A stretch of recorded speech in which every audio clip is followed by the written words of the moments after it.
So students हमने polar representation करना है ऑफ ए कॉम्प्लेक्स नंबर। थोड़ा सा रिफ्लेक्स बैक करा देते हैं आप लोगों को। कॉम्प्लेक्स नंबर एक ऐसे नंबर होते हैं जिनको जेड से शो किया जाता है। दिस इज स्मॉल जेड, ठीक है, ध्यान रखना स्मॉल जेड है because it contains variables that is X plus iota Y. ये छोटा है, ये छोटा लेटर में है तो ये भी छोटे लेटर में लिखा गया है, तो do not get confused. Z is written as X plus iota Y.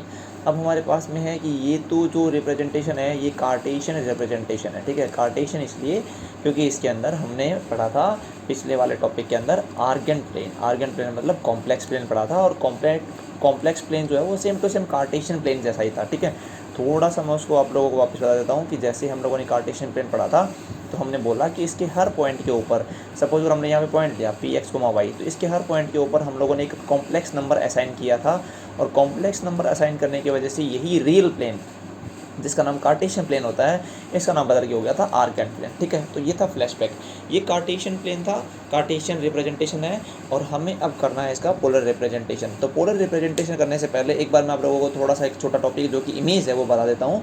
तो इमेज कैसे निकालते हैं, देखो जैसे मेरे पास में ये पॉइंट दे रखा पी, ठीक है, इस पॉइंट के कोऑर्डिनेट है एक्स कोमा वाई। मैं इसे सेंटर से ड्रॉ करूँगा, इसकी मेरे पास में जो डिस्टेंस होगी वो कुछ वैल्यू रखेगी जो मैं बता चुका हूँ, मॉडुलस के अंदर वैल्यू रखेगी, ठीक है। तो हम लोग बोलते हैं इसको मॉडुलस ऑफ आर, क्योंकि ये एक्स कोमा वाई से लिखा गया है, sorry it is modulus of Z. तो एक सेकेंड ना, ये है मॉडुलस ऑफ जेड आपके पास में, ये लाइन मेरे पास में कंप्लीट थी पहले वाली, और यहाँ पे मॉडुलस ऑफ जेड है। ये जो मॉडुलस ऑफ जेड है ये हम अभी इसको आर में बनाएंगे आगे, ठीक है। उससे पहले हम लोग ये समझ रहे हैं कि यहाँ पे इसकी इमेज कैसे निकालते हैं। अगर मॉडुलस ऑफ जेड है तो उसको हम ये भी लिख सकते हैं under root of x square plus Y square, जो कि पढ़ाया जा चुका है पिछले वाले टॉपिक के अंदर। अब सपोज करो मेरे पास में जैसे ये एक्स एक्सिस है और मैंने ये फर्स्ट क्वाड्रेंट है, तो मैंने सपोज करो कोई फोर्थ क्वाड्रेंट के अंदर पॉइंट लिया, वो पॉइंट ऐसे लिया कुछ कि उसके कोऑर्डिनेट इसी के कोऑर्डिनेट के जैसे हैं, बट उनका साइन चेंज हो जाएगा, क्योंकि आप जानते हैं फोर्थ क्वाड्रेंट के अंदर जो है वो साइन जो है बदल जाते हैं। जैसे इसके अंदर प्लस प्लस होता है, फोर्थ क्वाड्रेंट के अंदर प्लस और माइनस होता है। तो सपोज करो मैंने इस पॉइंट से यहाँ से परपेंडिकुलर ड्रॉ करना स्टार्ट किया, तो मैंने कुछ ऐसे परपेंडिकुलर ड्रॉ किया और ऐसे परपेंडिकुलर ड्रॉ किया, और परपेंडिकुलर ड्रॉ करते करते इसको मैं नीचे तक ले गया, ठीक है, और बहुत नीचे तक ले जाके इसको मैंने छोड़ दिया। अब मैं क्या करूँगा, एक पॉइंट असाइन कर रहा हूँ यहाँ पे, एक नया पॉइंट जिसका नाम है क्यू। उस पॉइंट की खासियत ये है कि देखो ये जो लाइन है, जो मैंने ग्रीन कलर की लाइन बनाई है, ये पैरेलल टू है वाई एक्सिस। तो हम लोग पढ़ते थे कि x is equal to something is a line parallel to Y axis. इसका ऑब्वियस मतलब ये लाइन x को शो कर रही है, तो यहाँ से लेकर यहाँ तक की जो डिस्टेंस है वो मेरे पास में x रहेगी हमेशा। तो इस पूरी लाइन के कोऑर्डिनेट x ही रहेंगे, तो इसका x कोऑर्डिनेट हो जाएगा x। अब इसी हाइट की बात करते हैं, यहाँ से लेकर यहाँ तक की जो हाइट है वो हमारे पास में y है, और ये जो नीचे हाइट है ये भी y है, बट इसका कोऑर्डिनेट जो है वो माइनस का होगा। तो मेरे को मिलेगा x comma minus Y, comma में ये कोऑर्डिनेट नहीं मिलेंगे। और जब मैं इसको यहाँ से ज्वाइन करूँगा तो मेरे पास में मॉडुलस मिलेगा, और मिलेगा modulus of something else. But what is that something else, that is to be noted here कि अगर z is equal to x plus iota Y है, तो मेरे को पता है कॉन्जुगेट ऑफ z है x माइनस आयोटा वाई। तो देखो x तो दोनों केस में पॉजिटिव है, y इस सेकंड केस के अंदर नेगेटिव है। तो मैं बोलूँगा ये जो पीछे मैंने नंबर बनाया q, ये अगर ऊपर वाला मोड z को शो करेगा तो नीचे वाला मॉडुलस ऑफ z बार को शो करेगा, दैट इज़ द कॉन्जुगेट, है ना। तो ये जो q नाम का पॉइंट है वो p नाम के पॉइंट का क्या है, कॉम्प्लेक्स कॉन्जुगेट है। और हम इसको मिरर इमेज भी बोलते हैं। क्यों बोलते हैं, सपोज करो मैं इस एक्स एक्सिस की जगह एक मिरर रखता, तो मुझे दिख रहा है कि जितनी इसकी हाइट ऊपर है उतनी इसकी हाइट कहाँ है, नीचे भी है, और साथ ही साथ में इसके जो वैल्यूज़ हैं पॉइंट के कोऑर्डिनेट की जो वैल्यूज़ हैं वो सेम रहेंगी। जैसे अगर सपोज करो एक्स को वाई की जगह एक्स इक्वल टू हो जाता 3 और वाई इक्वल टू हो जाता 4, तो यहाँ पे नीचे एक्स इक्वल टू हो जाएगा 3 और वाई इक्वल टू हो जाएगा -4। मैग्नीट्यूड सेम है, हालांकि इनकी डायरेक्शन अलग है। तो हम लोग बोलेंगे मिरर इमेज। डायरेक्शन जैसे मिरर के अंदर एक ऑब्जेक्ट जितना बाहर होता है मिरर से उतना का उतना अंदर भी होता है, इसलिए हमने बोला कि जो x कोमा माइनस वाई है that is the mirror image of x comma Y with respect to x axis, या फिर मैं बोल सकता हूँ with respect to real axis, ऐसा बोला जा सकता है, ठीक है। अब बात करते हैं जो इंपॉर्टेंट टॉपिक स्टार्ट रहा वो है हमारे पास में पोलर रिप्रेजेंटेशन। देखो पोलर रिप्रेजेंटेशन का क्या मतलब है। पोलर रिप्रेजेंटेशन करने के लिए मैं दो चीज़ें बनाता हूँ। सबसे पहले तो एक बनाऊंगा सर्कल, ठीक है, सर्कल। अब सर्कल क्यों बनाऊंगा वो समझ लेना, और बाद में हम इसके अंदर बनाएंगे इसका रिप्रेजेंटेशन जो कि कार्टेशियन पॉइंट पे कर रहे थे, ठीक है। दोनों चीज़ें मैंने बना दी हैं। अब पोलर क्यों बोला गया है, पोलर इसलिए बोला गया है क्योंकि अगर मैं इस सारे के सारे देखो क्या होता है, जैसे हम लोग जैसे कभी यूनिवर्स के बारे में पढ़ते हैं तो हम लोग समझते हैं कि हमारे पास में चारों तरफ, मतलब जहाँ से हम स्टार्ट करेंगे उसकी चारों तरफ जाने का ऑप्शन है। तो हम मोस्टली ये सोचते हैं कि हम सेंटर से स्टार्ट करते हैं नंबरों को ढूंढना, और हम चारों दिशाओं में जा सकते हैं और चारों दिशाओं में इक्वली जा सकते हैं, और वो इक्वली जाने का जो लोकस है वो सर्कल ही होता है।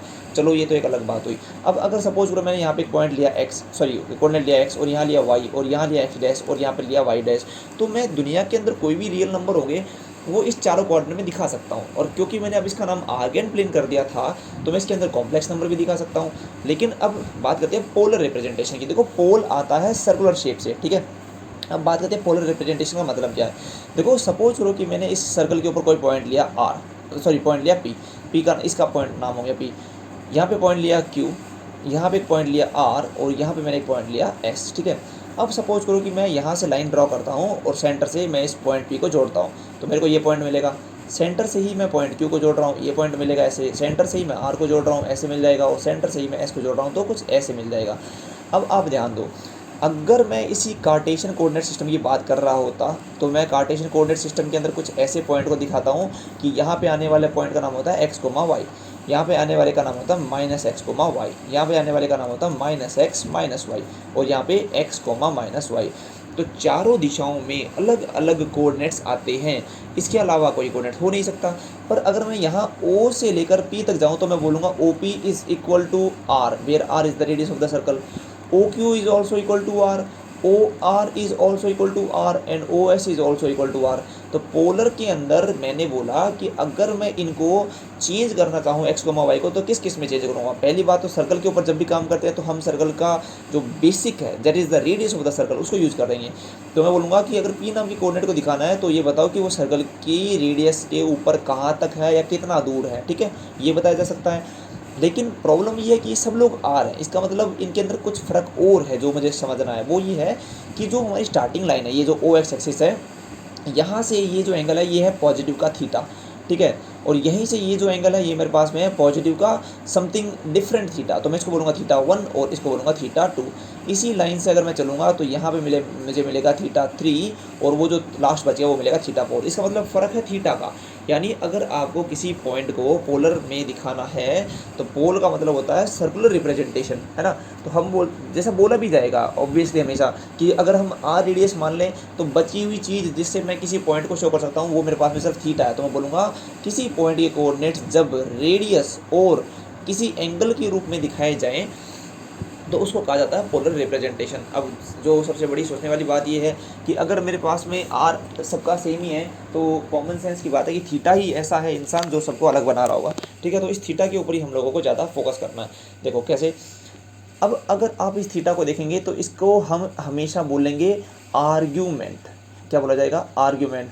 और अगर इस आर को बोलेंगे तो इसको बोला जाएगा मॉड्यूलस। मॉड्यूलस क्यों बोला जाएगा? आप लोग थोड़ा सा ऊपर वाले कंसेप्ट पे चलते हैं। देखो ऊपर डायग्राम में मैंने बोला था आपको, ये सेंटर से लेकर पी पॉइंट तक का जो डिस्टेंस होता है वो एक लाइन सेगमेंट है, और लाइन सेगमेंट की हमेशा लेंथ होती है, और लेंथ होती है under root of x square plus Y square. मैंने यहाँ पे आपको लिखवा रखा पहले वाले केसेस के अंदर, ये आपको यहाँ पे दिख भी रहा होगा। लेकिन अगर मैं बात करूँ ये x square plus Y square जब सर्कल पे पॉइंट आएगा तो यही मेरे पास में रेडियस का काम करेगा। तो मैं बोलूँगा डिस्टेंस तो मैंने बता दी, मॉडुलस तो मैंने बता दिया, लेकिन जो इसकी पोजीशन को अलग अलग कर रहा है वो है सिर्फ इसका थीटा, और थीटा को हम लोग बोलते हैं आर्ग्यूमेंट। ये आप लोगों को ध्यान रखना है, ठीक है। कभी कभी इस आर्ग्यूमेंट को हम एम्पलीट्यूड नाम भी देते हैं, तो आप लोगों को दोनों नाम याद रखने हैं। आर्ग्यूमेंट बन गया। अब बात हो रही है पोलर रिप्रेजेंटेशन की। पोलर रिप्रेजेंटेशन में किसी पॉइंट को मैंने आर कोमा थीटा नाम से शो कर दिया है। अब हमें ये बताना है कि ये जो आर है वही मेरे पास में x square plus Y square का रूप है। उसके लिए हम लोग क्या करेंगे, यहाँ से परपेंडिकुलर ड्रॉ करना स्टार्ट करेंगे। देखो इस पॉइंट से मैं परपेंडिकुलर ड्रॉ करना स्टार्ट करता हूँ कुछ ऐसे। तो जो परपेंडिकुलर बनाए गए हैं उसके अंदर ये जो परपेंडिकुलर है ये आपका यहाँ पे कट कर रहा है, इसका नाम देंगे हम लोग m और इसका नाम लोग देंगे हम लोग n। ध्यान रखें कि हमें पोलर रिप्रेजेंटेशन करना था किसी कॉम्प्लेक्स नंबर का। उसकी इनिशियल फॉर्म थी z is equal to x plus iota y, और हमने पहले वाले डायग्राम्स के अंदर भी पढ़ा था और देखा था कि जब हम point P R comma theta को पी एक्स कोमा वाई का रूप देते हैं तो उस केस के अंदर यहाँ से लेकर यहाँ की डिस्टेंस जो होती है वो x होती है और हाइट जो होती है वो y होती है। ये हम लोगों ने पढ़ा था। अब क्योंकि रिप्रेजेंटेशन हमें इस पोलर फॉर्म में करना है, अच्छा ध्यान दें कि इस सेंटर को ही पोल बोला जाता है, पोलर फॉर्म में करना है, तो पोलर फॉर्म के लिए मैं ये जो ट्रायंगल है इसका यूज़ करूँगा जो मेरे पास में बन रहा है। अगर मैं पॉइंट्स के नाम यहाँ पे ओ सेंटर मान के चलूँ, इसका एम और इसके पी मान के चलूँ, तो मैंने जो ट्रायंगल नीचे बनाया है that is right angle triangle, इस पॉइंट का नाम है पी, इसके कोऑर्डिनेट्स हैं एक्स कोमा वाई और इसके कोऑर्डिनेट्स हैं आर कोमा थीटा, दोनों कोऑर्डिनेट्स हैं। अभी हमें इसको कन्वर्ट करना है, ठीक है। हमको पता है ये x है, हमको पता है ये y है, और हमें ये भी पता है ये r है, r is the radius of that circle, ठीक है। तो हम बात करते हैं कि यहाँ पे बन रहा है 90 डिग्री और यहाँ पे मैं यूज़ कर रहा हूँ थीटा का, तो हमारे पास में ऑब्वियसली जो नीचे वाला पोर्शन है वो किसका काम करेगा, बेस का। तो हमने पढ़ा था base upon hypotenuse is equal to होता है cos of theta, and perpendicular upon hypotenuse is equal to क्या होता है, साइन थीटा। तो मैं लिख सकता हूँ x की जगह x इज इक्वल टू क्या बन चुका है, r कॉस थीटा, y बन चुका मेरे पास में r साइन थीटा, ऐसे लिखा जा सकता है। लेकिन ये r खुद क्या है, ये तो हाइपोटेनस है, तो मैं पूछा था हाइपोटेनस का square is equal to perpendicular का स्क्वायर प्लस बेस का square that is x square plus Y square. यहाँ से अगर मुझे सिर्फ r निकालना हो तो मिलेगा under root of x square plus Y square. इसलिए मैं आप लोग को बोल रहा था पहले भी कि ये जो r है वो वही एम्पलीट्यूड वही मैग्नीट्यूड है, वही मॉडुलस है जो मैं आप लोगों को पहले बता चुका हूँ, under root x square plus Y square. अब बात करते हैं इसके अंदर वैल्यू पुट करने की। देखो जहाँ जहाँ x है वहाँ पे आप ऊपर से x की वैल्यू पुट कर दो, तो मुझे मिलेगा R square is equal to, जहाँ जहाँ एक्स स्क्वायर है वहाँ पुट करते हैं तो मिलेगा R square cos square theta plus Y square की जगह रखो R square sine square theta. अगर आप इसमें से कॉमन लेते हैं आर स्क्वायर तो मिलेगा sine square plus cos square that is 1 that is equal to R square. यानी आपने आर स्क्वायर का formula x square plus Y square बिल्कुल सही लिखा है, ठीक है। अब मेरे पास में बात थी कि जो मेरे पास में एक्स कोमा वाई था उसको मैं नाम आर और थीटा में रख दूं, तो एक्स का नाम तो बन चुका है आर कोस थीटा और वाई का नाम मेरे पास में बन चुका है आर साइन थीटा। अब बात करते हैं इस थीटा की, ठीक है, जो कि बहुत बहुत ज़्यादा इंपॉर्टेंट है, जिसको हम लोग एम्पलीट्यूड या आर्गुमेंट बोल रहे हैं। ये थीटा कैसे लेना है आपको इसके बारे में समझना है। देखो हमने बोला कि हमारे पास में ये क्वाड्रेंट होते हैं, इस क्वाड्रेंट के अंदर हमारे पास में यहाँ होता है 0 एंड 2 पाई, ठीक है। यहाँ होता है मेरे पास में पाई बाई 2, यहाँ होता है 2 pi by 2 that is pi, यहाँ होता है 3 पाई बाई 2 और again 4 pi by 2 that is equal to 2 pi, ठीक है। ऐसे मेरे पास को पता है मेरे को। अब जो एंगल है वो मेरे पास में यानी आर के अलावा जो थीटा है वो कहीं पर भी घूम सकता है चारों क्वाड्रेंट के अंदर, जो मैं ऊपर दिखा चुका हूँ आप लोगों को। देखो ऊपर मैंने ये जो 4 ग्रीन लाइन बनाई थी O P O Q O R और ओ एस, ये 4 अलग अलग क्वाड्रेंट के अंदर थी। तो उन लाइनों को मैं थोड़ा सा दोबारा से ड्रॉ करता हूँ। सपोज करो मैंने एक लाइन यहाँ पे बनाई है, यहाँ ऐसे, एक दूसरी लाइन बनाई है यहाँ पे है ऐसे, तीसरी लाइन जो है थर्ड क्वाड्रेंट के अंदर और चौथी लाइन जो है वो फोर्थ क्वाड्रेंट के अंदर, ठीक है। अब इन क्वाड्रेंट्स के अंदर होने की वजह से मैं इनको थीटा का नाम दूंगा। देखो स्टार्टिंग कैसे करनी है, इस रेड कलर की लाइन को जिसको हम एक्स एक्सिस बोलते हैं जीरो वाली, इससे हम स्टार्ट कर सकते हैं, बट एंगल यहाँ है ही नहीं। पहली बात तो मेरा जो पी है वो यहाँ पर है, तो मैं पी को बोलूँगा कि मेरा स्टार्टिंग पॉइंट यही है, स्टार्टिंग पॉइंट यही है, तो मैं इसको कंसिडर कर सकता हूँ मेरा स्टार्टिंग पॉइंट। तो मैं यहाँ से घूमना स्टार्ट करता हूँ। जब मैं यहाँ से चलना स्टार्ट करूँगा और घूमते घूमते आगे जाऊँगा और घूम के फिर मैं आगे जाके वापस आऊँगा, तो मैं अब देखूँगा यहाँ पे मैं इसी पॉइंट पर वापस आया, तो मैंने पूरा एक सर्कल बनाया और मुझे पता है एक सर्कल के अंदर 2 पाई का एंगल बनता है। तो मैं बोलूँगा मैंने 0 से लेकर और 2 पाई तक का एंगल बनाया। देखो 0 का मतलब स्टार्टिंग पॉइंट से है, ना कि इस लाइन से है। मैंने बोला मैंने 0 से लेकर 2 पाई तक का एंगल जो है वो बनाया। इसका ये मतलब है कि अगर मैं कोई कॉम्प्लेक्स नंबर दूँ तो 0 से लेकर 2 पाई तक जब भी जाऊंगा तो मेरे को अलग अलग वैल्यूज़ मिलेंगी। जैसे यहाँ पे मिलेगा OP, यहाँ पे मिलेगा OQ, यहाँ मिलेगा OR और यहाँ मिलेगा OS। और क्योंकि अलग अलग क्वाड्रेंट है तो अलग अलग साइन के साथ मिलेंगे और अलग अलग साइन के साथ मिलेंगे, तो ऑब्वियसली अलग अलग नंबर होंगे। लेकिन जब मैं बोलूँगा कि जब इससे हम आगे जाएंगे, जब 2 पाई जैसे ही मैं इसको सर्कल को आगे क्रॉस करूँगा ये वाली वैल्यू रिपीट होना स्टार्ट हो जाएंगी, जिसको मैं अभी हाईलाइट करके दिखाता हूँ। जैसे ही मैं आगे जाऊँगा तो ये येलो कलर से जो हाईलाइट कर रहा हूँ ये रिपीट होना स्टार्ट हो जाएंगी। तो मैं बोल सकता हूँ कि 0 से लेकर 2 पाई तक के इंटरवल के बाद में वैल्यू सब रिपीट होना स्टार्ट हो जाएंगी। फर्क नहीं पड़ता है कि वो इंटरवल स्टार्ट कैसे किया है। फर्क नहीं पड़ने का मतलब है चाहे मैं इस लाइन को OP से स्टार्ट करता, चाहे मैं यहाँ से कोई लाइन स्टार्ट करता, चाहे मैं यहाँ से कोई लाइन स्टार्ट करता, 2 पाई के बाद ये रिपीट होना स्टार्ट हो जाएंगे। यानी 0 से 2 पाई, 2 पाई से 4 पाई, 4 पाई से 6 पाई, 4 पाई से 6 पाई और ऐसे बहुत बहुत आगे तक कहीं पर भी जा सकते हो। ये वैल्यू रिपीट होती रहेंगी। तो मुझे क्या करना है कि मुझे एक ऐसा इंटरवल चूज करना है जिसके अंदर कन्फ्यूजन ना हो और वो सब लोग उसको ले सके। ध्यान दो, यहाँ पे कोई स्टूडेंट लेगा बोलेगा 0 से 2 पाई का इंटरवल लूँगा, कोई बोलेगा मैं तो 2 पाई से 4 पाई का इंटरवल लूँगा। इस कन्फ्यूजन को दूर करने के लिए एक लॉ दिया गया। वो लॉ कुछ ऐसे बोलता है कि अगर आपको किसी क्वाड्रेंट के अंदर कोई भी एंगल ढूंढना है या फिर कोई भी आर को डिफाइन करना है, जैसे अभी मैं एक आर यहाँ बना रहा हूँ, एक आर यहाँ बना रहा हूँ, एक यहाँ पे बना रहा हूँ और एक यहाँ पे बना रहा हूँ, ठीक है। तो जो सेम टू सेम डायग्राम पहले बनाया था।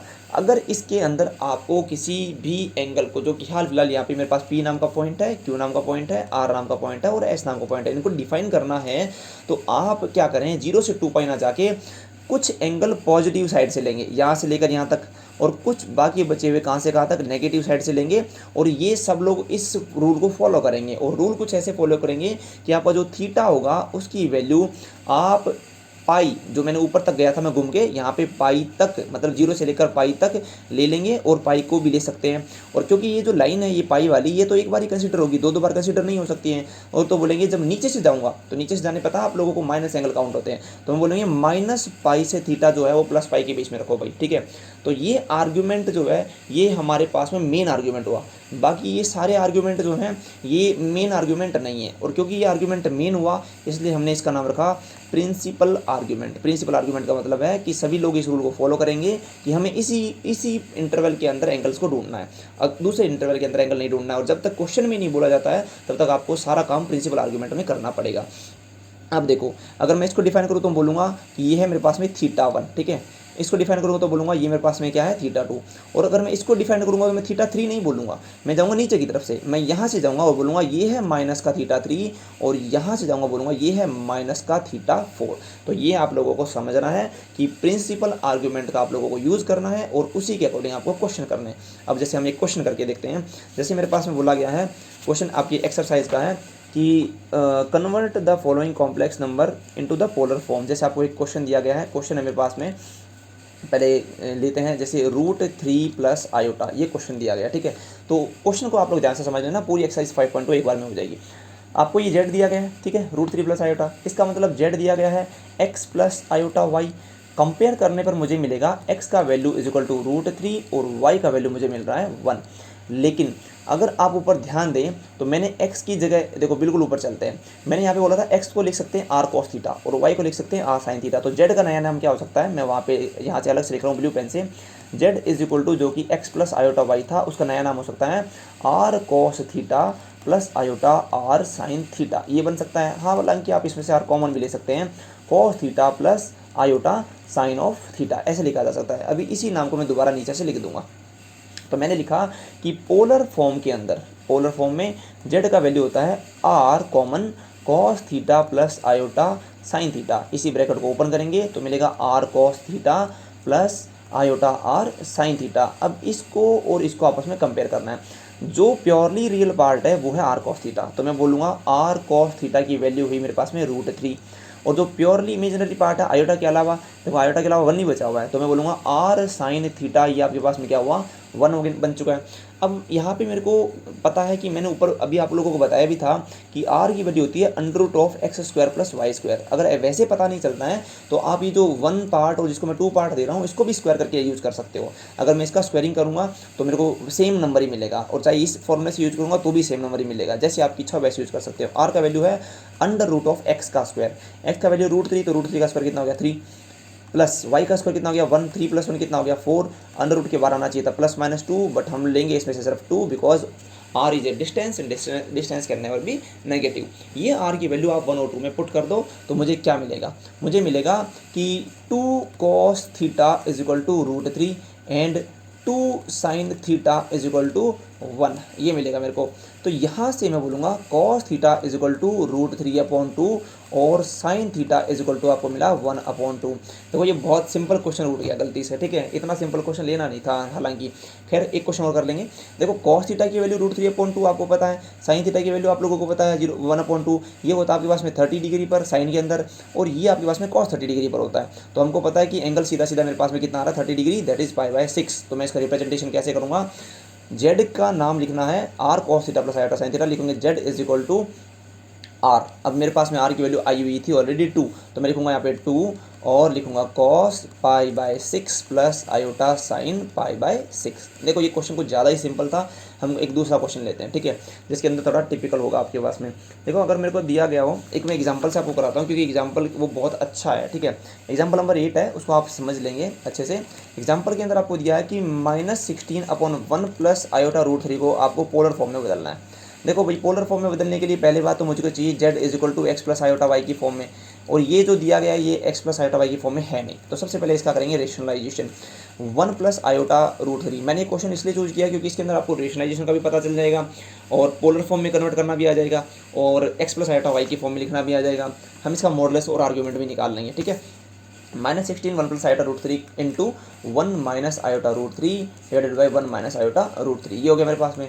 ऊपर से मिलेगा -16 + 16√3 आयोटा डिवाइडेड बाय, आप जानते हैं फॉर कॉम्प्लेक्स नंबर्स हमको a + b और a - b जो होता है कॉम्प्लेक्स नंबर के लिए a² + b² मिलता है, हालांकि रियल नंबर की बात नहीं हो रही है, ठीक है। ये मैं इसको स्पेसिफिकली बता रहा हूँ, तो इसको हाईलाइट करूँगा for complex numbers only. Complex number के लिए ऐसा होता है। तो a + b a - b का कितना हो गया, a² + √3 का स्क्वायर दैट इज b²। इसको दोबारा से लिखते हैं, जो हमारे पास में z है वो मिलेगा -16 + 16√3 iota divided by 1² is 1, 3√3 is 3, ये हो जाएगा 4, it is equal to -4 + 4√3 iota. अब देखो आप लोग कंपेयर करते हैं रियल इसको स्टैंडर्ड फॉर्मूले से, z is equal to x plus iota y and z is equal to r cos theta plus iota r sin theta, ध्यान रखना है। इसको पहले से कंपेयर करते हैं, z is equal to -4 + 4√3 iota, it means x का वैल्यू है -4 और y का वैल्यू है 4√3, ध्यान रखना आप लोग, ठीक है। अब हमें इसको इसमें कन्वर्ट करना है तो सबसे पहले मैं लिखूंगा कि r is equal to √(x² + y² होता है, तो मेरे को मिलेगा r is equal to √(x का स्क्वायर -4 का स्क्वायर होगा 16 और 4√3 का स्क्वायर होगा 48, तो मेरे को मिलेगा 64 और 64 से मेरे को बार मिलेगा 8। अगर मुझे 8 बार मिल गया है तो मैं इसे वापस यहाँ पुट करूँगा, z is equal to r cos theta, तो मैं लिखूंगा 8 cos theta plus iota 8 sin theta. अब मेरे पास में मेन केस है कि मैं cos थीटा को और sin थीटा को पता करूं, ठीक है। क्योंकि मैंने बोला आपके पास में x is equal to r cos theta है और y is equal to r sin theta है, इसलिए जहाँ x का नाम था देखो ऊपर से -4, तो थोड़े दूसरे पेन से काम करते हैं, यहाँ पे लिखूंगा मैं -4 इज इक्वल टू r का वैल्यू जस्ट अभी आप लोगों ने निकाला यहाँ से 8 cos ऑफ थीटा, और उसके अलावा आप लोगों ने y का वैल्यू देखा ऊपर से 4√3, तो मैं लिखूंगा 4√3 is equal to 8 sine of theta. यहाँ से मैं देखूंगा डिवीजन में भेजूंगा -1/2 is equal to cos theta, और यहाँ से आपके पास में आएगा √3/2 is equal to sine theta. देखो अच्छा क्वेश्चन है, क्वेश्चन अच्छा इसलिए क्योंकि इसके अंदर अलग अलग लोग आ रहे हैं। अब देखो आपको पता है कि साइन थीटा की वैल्यू जो है वो 60 डिग्री के ऊपर √3/2 देती है। 60 डिग्री का मतलब होता है π/3, π/3 पर तो देती है, और cos भी π/3 पर 1/2 देता है, लेकिन -1/2 नहीं देता है, जो कि मेरा बेसिक कंसेप्ट है कि -1/2 कहाँ लेना है। तो ऐसे केसेस को करने के लिए आपको क्या ट्रिक लगानी है, सबसे पहले आप लोगों को अपने क्वाड्रेंट पे जाना है। क्वाड्रेंट पे जाओ, क्वाड्रेंट में जाने के बाद ये देखो कि यहाँ पे ऐसा कौन सा क्वाड्रेंट है जिसमें साइन के आंसर प्लस के आते हो और कॉस का आंसर माइनस के आते हो। तो हमको पता फर्स्ट का तो काम चलेगा नहीं, फर्स्ट में तो ऑल पॉजिटिव होता है, इसमें कॉस पॉजिटिव होता है और साइन नेगेटिव होता है, ये नहीं चलेगा। इसमें कॉस नेगेटिव साइन नेगेटिव, इसमें कॉस नेगेटिव और साइन पॉजिटिव दिखता है हम लोगों को, तो ये क्वाड्रेंट नहीं ले सकता, ये क्वाड्रेंट नहीं ले सकता, ये क्वाड्रेंट लिया जा सकता है। और मैंने बताया था आप लोगों को कि यहाँ आने के लिए सपोज करो यहाँ पे अगर मिल सकता है तो वो कुछ यहाँ पे ऐसे बन रहा होगा, यानी ये पोलर फॉर्म में ऐसे दिख रहा होगा, तो मैं ये बोलूँगा यहाँ पे आने के लिए मुझे प्लस का थीटा चाहिए, प्लस का थीटा। और ये जो थीटा है ये 90 डिग्री से लेकर 180 डिग्री के बीच में है। अब मुझे ये भी पता है कि 90 डिग्री पर मैं काम नहीं करना चाहता, 90 डिग्री पर लोग बदल जाते हैं और वो थोड़ा कन्फ्यूजन क्रिएट करता है। तो मैं बोलूँगा कि अगर मुझे यहाँ जाना है, सपोज करो मेरे को ये मिला है थीटा, तो मैं यहाँ से भी जा सकता हूँ, इसका नाम है 180 माइनस थीटा, जा सकता हूँ। ऐसा करना ईजी पड़ेगा, ठीक है। क्यों ईजी पड़ेगा, क्योंकि ये वैल्यू आपके पास में π/3 है, π/3 होता है 60 डिग्री, और 60 डिग्री होता है हमारे पास में यहाँ पे, जो कि नहीं है ये, ठीक है। 60 डिग्री नहीं है, तो इसकी वैल्यू क्या है वो समझना सबसे ज़्यादा इंपॉर्टेंट है। तो हम लोग बोलेंगे क्योंकि सेकंड क्वाड्रेंट में, और सेकंड क्वाड्रेंट में हमें जाने का तरीका है कि मैं जाऊँगा 180 माइनस थीटा का यूज़ करके। थीटा आपको पहले से पता π/3 चल रहा था, तो मैं बोलूँगा 180 minus π/3 it is equal to, ये तो पाई होता है ना, तो मैं बोलूँगा pi minus π/3 that is LCM लेने में मिलेगा 2π/3। और अगर आप ध्यान दें तो कॉस ऑफ 180 माइनस थीटा होता है माइनस कॉस थीटा, और साइन ऑफ 180 माइनस थीटा होता है प्लस का साइन थीटा। यहाँ ये थर्ड चैप्टर वाले कंसेप्ट यूज होंगे दोबारा से, इसलिए आप लोगों को थर्ड चैप्टर अच्छे से पढ़ना चाहिए। तो यहाँ मिलेगा 2π/3। अब इसका पूरा रिप्रेजेंटेशन कर देते हैं, z is equal to 8 cos 2π/3 plus iota 8 common ले लो sine 2π/3 and this is your final answer. ऐसा आप लोग इसको कन्वर्ट करेंगे, ठीक है। इसके अलावा